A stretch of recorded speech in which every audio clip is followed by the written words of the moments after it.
À l'hôpital, on ne vous a pas soupçonné? Non, on a...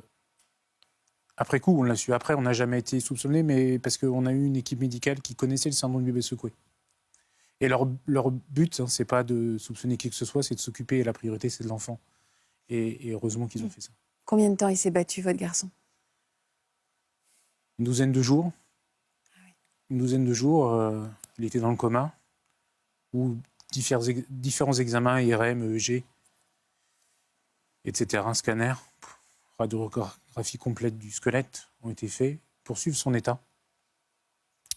Et pour arriver au diagnostic final, ce vendredi 10 octobre, pour constater que son cerveau était mort, extrêmement atteint, avec aucune chance de repartir avec Tom, même handicapé.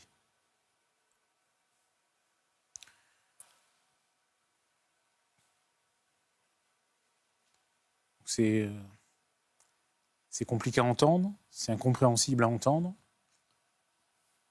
L'équipe médicale était vraiment très compétente, d'une bienveillance extrême. J'ai souhaité voir l'ensemble des examens, puisque pour les deux premiers secouements, on avait vu la première fois notre médecin traitant à l'hôpital de Belfort. Ils sont passés à côté, donc cette fois-ci, je voulais être sûr que le diagnostic qu'on nous pose est bon. Donc ils ont joué la transparence, j'ai pu voir tous les examens. Et pour un œil novice, comme moi, je ne suis pas médecin, on peut vite se rendre compte de l'impact du secouement sur le cerveau, de voir au fur et à mesure des IRM son cerveau se rétrécir, s'atrophier, de constater l'impact que ça a eu sur notre Tom. Et après discussion avec mon épouse, avec les médecins, d'arriver à ce choix, cette conclusion logique de mettre la fin aux souffrances et par conséquent mettre fin à la vie de mon fils. Vous êtes resté avec lui jusqu'au bout? Oui, c'est un choix que j'ai voulu faire avec mon épouse, évidemment. C'est d'être présent pour l'accompagner. J'ai pas vu ce qui s'est passé. J'ai pas pu détecter le moindre signe possible. Et je sais que je ne pouvais pas, mais je l'ai pas protégé. Moi, je suis censé protéger mes enfants. J'ai pas pu le sauver. Et mon rôle était de l'accompagner. Mon rôle était de l'accompagner dans ce dernier voyage. Voilà. C'est très courageux. Merci. On sent la culpabilité, hein?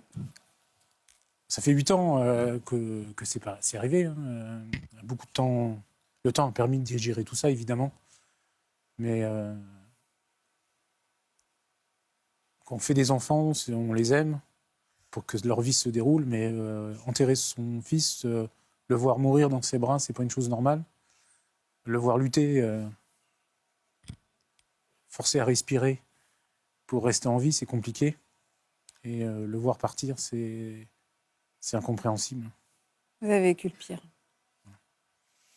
Donc, même aujourd'hui, José, là où il souffre plus, c'est ça qui est important. Il nous a apporté beaucoup de bonheur pendant ces 4 mois. Ça a changé notre vie. Et ça m'a donné aussi de la force pour ce que je fais aujourd'hui, pour parler du syndrome du bébé secoué.